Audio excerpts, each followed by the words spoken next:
Walgreens is at a new 52-week low with a forward yield of 6.2%. Now, this is a company that has been hammered down 48% over the last 12 months. So is this an incredible buying opportunity? We're going to run through a lot of information as well as talking about some insider buying we have noted over the last few months. As always, we'll also look to the institutions to see whether or not they are buying quarter on quarter.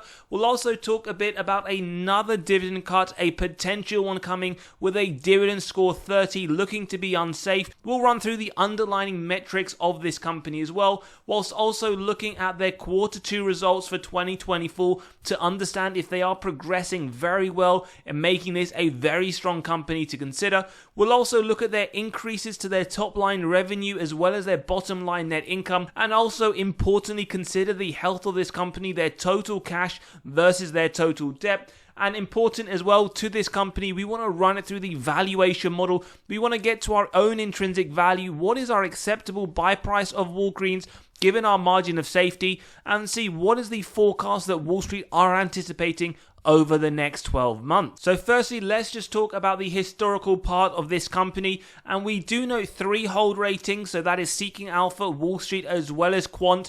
Now over the last year, as we mentioned, a horrific performance, down nearly 50%. Over the last 10 years, even worse, down 78%. Now yes, if you were reinvesting your dividends, you would be up a little bit better, but you would still be negative, so incredibly poor. We want to learn if we can maximize on this 52-week low now near that $15 to $16 mark, whilst also getting a very nice starting yield at 6.24%. And we also note the forward P does look incredibly low, 4.97. So is this an opportunity, or is this one we should really put out of our minds for our portfolios moving forward? As always, on the top line revenue, we do want to see at least 3 to 7% growth. And what we do notice, well, 76 billion reported in August 2014.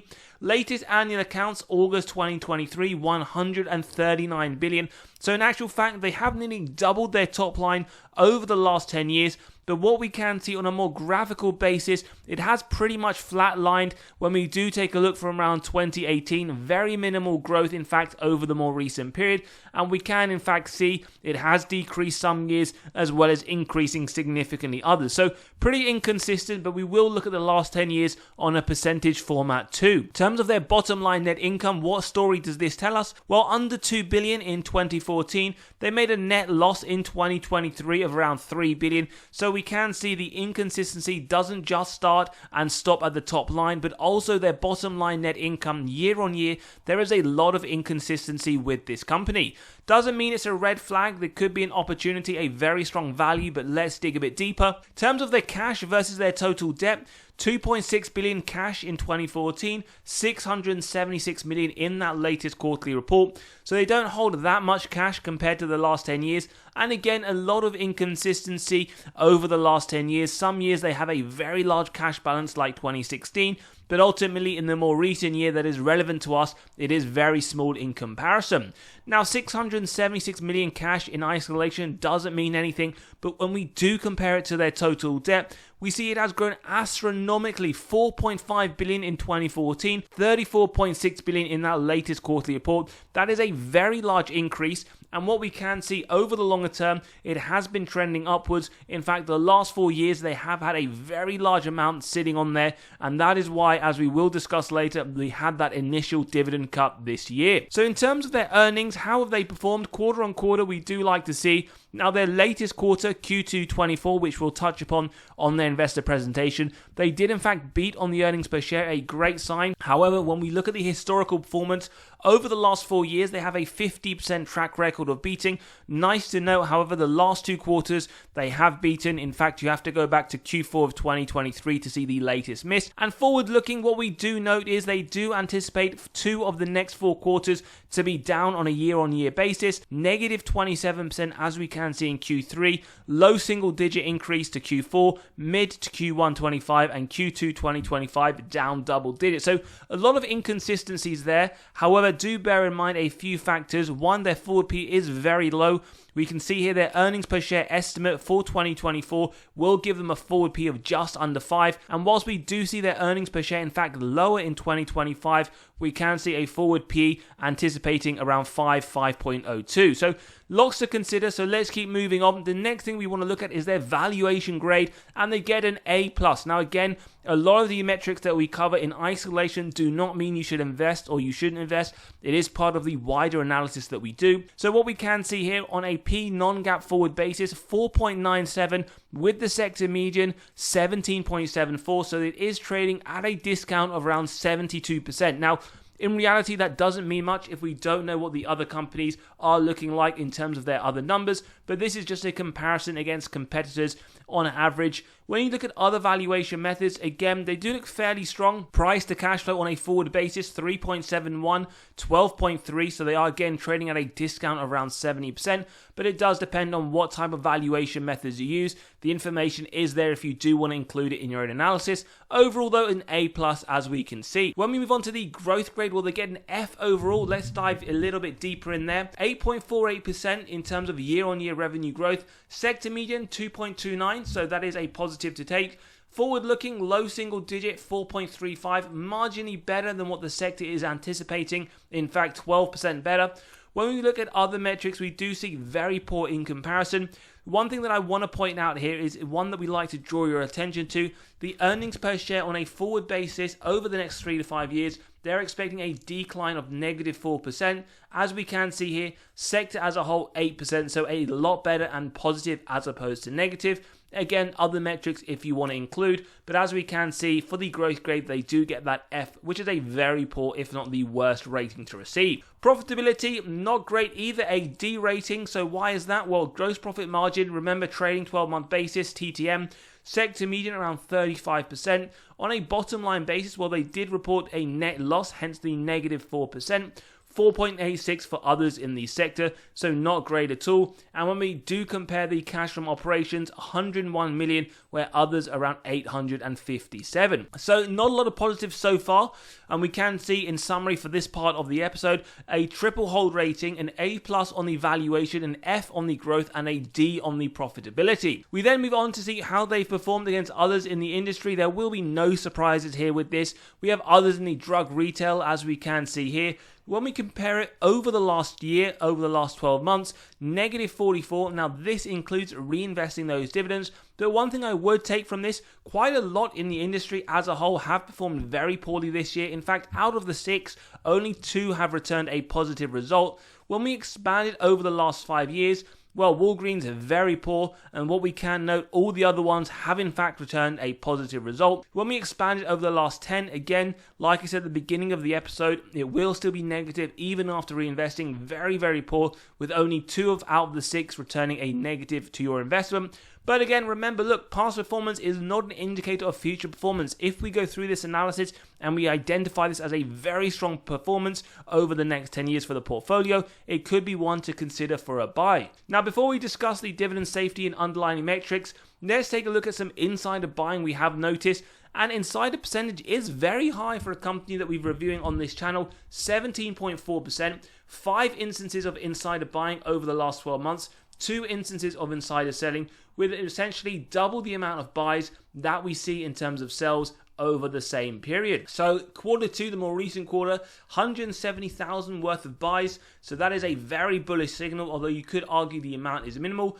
Q1, as we can see, pretty much the same amount of buys as we see sells. And when we take a look to see who these individuals are, what we can see, both director and CFO, we're talking at the early ages of April 24, buying around 9,000 shares, quite high in fact comparable to the price today, and we do see around $170,000. Now we also know some insider buying and selling as well as US Congress members, but we would really draw your attention to the more recent performance and activity. But as always, whether or not you believe buying or selling is bearish or bullish, the information is there to make your own opinion. Terms of institutional, well, quite low in my opinion in comparison to others that we reviewed. One of the lowest in terms of institutional ownership, one of the highest in terms of insider ownership. we noticed 1.87 billion worth of buys by the institutions over the last 12 months, a lot more or a fair amount more than the insider or in fact institutional selling of 1.32 billion. On top of that, over the last 4 quarters, we note more institutional buys every quarter as well as the more recent quarter, so something just to note there. So in conclusion, insiders have been buying over the more recent period, but also on top of that, we see institutions buying more, not just over the last 12 months, but also over the more recent quarter. As always though, do your own due diligence, don't just buy or sell whether or not the insiders do, as well as institutions. Now, just to let you know as well, we have released our latest free weekly article. If you want to gain access to this or any others like our 20 undervalued dividend stocks to consider, or even how to find undervalued stocks, the websites and resources we use, then do click on that pinned comment below where you can sign up and get instant access and read straight away. So let's take a look then at their investor presentation from that latest quarter. Just a few things to point out. Firstly, their sales from the same quarter 2023, it is up around 6.3%. Now that is positive. At a bare minimum, we would like to see 3 to 4% just to keep up in line with inflation. And we can see earnings per share, whilst negative, is up from the negative from the previous year. And the reason for this, as we can see, is that it does include a non-cash impairment charge relating to the Village MD goodwill. When you do strip that out, it is positive $1.2, which is essentially plus 3.4% from the same quarter. So improvements do look like they are made. However, what we would say is when we look at their forward guidance, they did narrow it for the full year FY24, as we can see 320 to 335, and in our valuation method we will be using the lower end to analyze this company and the valuation price we do see for the future. Now, in terms of their own headwinds and their tailwinds versus what they had guided before in October, what they say is they have strong execution in the pharmacy services element of the business. Tax rate favorable as well. Headwinds, well, these are things that are very obvious to us. One of the reasons why, in fact, they have been challenged in terms of their share price, which has dropped significantly. The retail environment they have found to be very, very challenging, as well as their growth in the market has been very low. They have had other competitors take a lot of their market share, which has really affected this company, top line as well as bottom line. So something just to bear in mind as we do move through with this company. Now, in terms of their dividend safety, they've got a score of 30 unsafe. Bear in mind, they did have a dividend cut of 48% in January this year, and this is a company with around 14 billion in terms of a market cap. It is still a large cap company. Now, just last month, this dividend unsafe score of 30 was reaffirmed. What this essentially means is that they do believe a moderate to high risk of a dividend cut over a full economic cycle. Just something to bear in mind, and something that we will analyze when we do look at our margin of safety in today's episode. Now, last recession, they in fact increased the dividend during the 07-09 Great Recession. They had plus 6% recession sales, a lot better than the S&P, which averaged negative 12, and they did marginally beat the S&P, negative 55, versus the negative 44 that we do see from Walgreens. Dividend growth, not something we like to see, but unfortunately on this channel we have to report that in January they had a dividend cut of negative 48%. Last 5 years, 3%, so at the lower end of what we want to see on the channel just to keep up in line with inflation. But over the last 20 years, double digits, so very mixed. A dividend cut in 2024.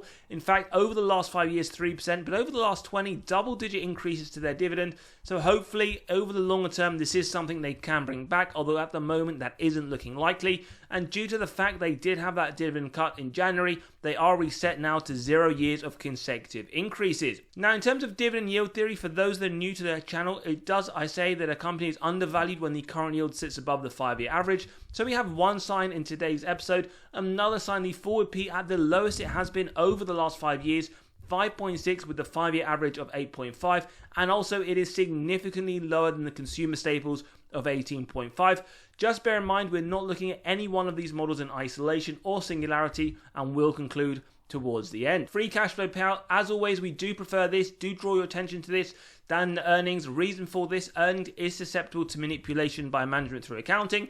And if you were to look at this, 2023, 1,175% of the free cash flow was paid out in dividends, a lot more than what they generated in free cash flow. So a red flag indicator, a massive one in fact, and this would have signaled an impending dividend cut. If you were to look at the earnings, you would not have identified that at 48%. Good news is, After their dividend cut, 2024, this is anticipated to be around 47%, so a dividend cut does look to be unlikely purely based on that metric alone, but there's still more data to uncover for Walgreens today. Free cash flow, now remember, you want consistent increases, consistent free cash flows over the longer term. Very, very inconsistent with Walgreens. Well, in fact, 0.16 in 2023. One thing to note, it is anticipated to increase into 2024. So that is a good sign. That again, do bear in mind this company and what it has gone through. And in terms of historical performances, their sales actually hasn't been that bad, as 3 to 7% has been our target. In fact, near enough every other year they have had double-digit increases to their top line. 5% in 2023, trailing 12 month at 8%. So could this be a turnaround play? Could their revenue start to increase over the longer term, which is what we want to see? And as we said, they have had some years of very strong double-digit growth. We have just looked at this earlier on, so just another format. In terms of shares outstanding, well, we love it when companies do those share buybacks, returning that excess cash to investor pockets. Now, they've done both share buybacks as well as issuance of shares. Net position over the longer term, we do see those share buybacks, so that is positive, but very inconsistent, so nothing we would rely on for the future of this company. In terms of the ROIC, as always, I will only see 10% or more just to give me faith management are able to effectively allocate their capital. With this consumer retailers, we sometimes increase it to 17%. Now, they haven't hit 10% or 17% over the last 4 years. In fact, trailing 12 month at 3% doesn't make it that attractive to potential investors, so something just to keep an eye on. Ideally, at a bare minimum, in my opinion, you do want to see 10%. Operating margin as well as free cash flow margin leave a lot to be desired. Above 10% for the operating side. Now, it's at 1% on a trailing 12-month basis. Does make it more difficult for them to turn a profit, and it has been decreasing, so we would call this operational inefficiency. And we want to see at a bare minimum 4 to 5%, as that is what they've historically had when they have been performing a lot better. Free cash flow margin above 6%. Not only has it only hit 6% once over the last 10 years, but it has been decreasing 0% in the more recent period. Now, in terms of net debt to EBITDA, this is essentially the earnings before interest, tax, depreciation, amortization. Remember, this correlates to both dividend safety as well as balance sheet strength, and we want to see below 3 for consumer retailers, with these being the number of years it would take the company to pay off all of that debt net of cash on hand. Now, we can see it's pretty much straddled around that every single year, but it has been above that majority of that period. 3.69 in 2023, 3.72 in 2024, so we can start to see why the dividend, even after the cut, looks to be unsafe. However, with the free cash flow payout anticipated to be around 40% in 2024, hopefully they won't cut that dividend, which does sit around 6% in the current moment. Now, let's jump into the valuation model. As always, if you do enjoy the content, values being provided, smash that like button, hit that subscribe and bell button so you are continually notified of these videos as they drop.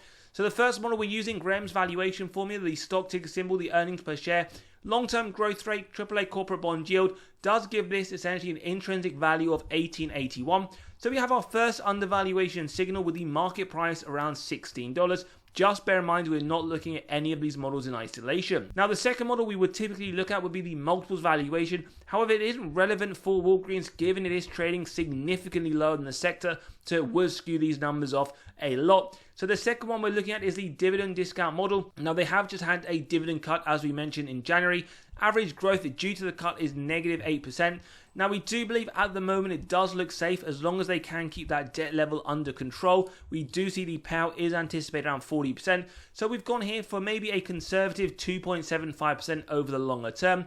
With the intrinsic value then 1957, we do get another undervaluation signal. We then move on to the discounted cash flow model, free cash flow year on year, average growth rate around 2.6%. Over the next 10 years and beyond, analysts are targeting around 8%, so we have gone a little bit more conservative at 7%. With a discount rate at 8%, we get the present value of future free cash flows and terminal value, add together with the cash, subtract total debt, get to the equity value, divide by shares outstanding, and we do get to another intrinsic value showing a sign of undervaluation. So the intrinsic value in today's episode is just the average of these three models, and as we can see, around $18.94, so just under $19. And in fact, all three models are signaling roughly around the same price, so that is always a good sign. Don't forget as well, you can grab a copy of this model by clicking on the pinned comment below, getting to your own intrinsic value as well as the acceptable buy of companies in your own portfolio, as well as those on your watch list. So as always, we start off with a 10% margin of safety, which we only execute on if we believe it meets our three golden criteria: wide moat, strong financial metrics, and good forward-looking data. If you believe that for Walgreens in today's episode, it would be a buy up to $17. Then we keep going till it's near the current trading price, and we believe in today's episode the price is currently trading, even after the massive drop of nearly 50% over the last year, at a 15% margin of safety. Now, in terms of Wall Street, they anticipate a massive upside. They see 46%, and their price target is $23.42 over the next year, and that is with a yield of over 6%. So again, they do consider this one something that maybe those who do like a value play to consider over the longer term.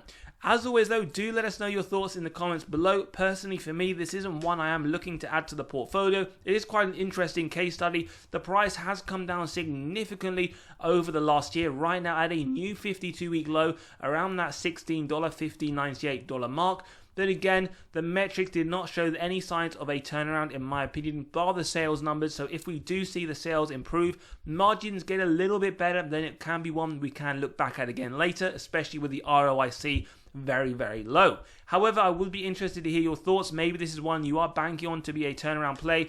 You also believe Wall Street are right in their assessment of some very strong upside of 46%, or maybe for whatever reason you believe this is a no-go, or maybe purely on the watch list. As always, if you enjoyed today's episode, smash that like button, hit that subscribe and bell button, let us know your thoughts, and as always, we'll see you all on the next one.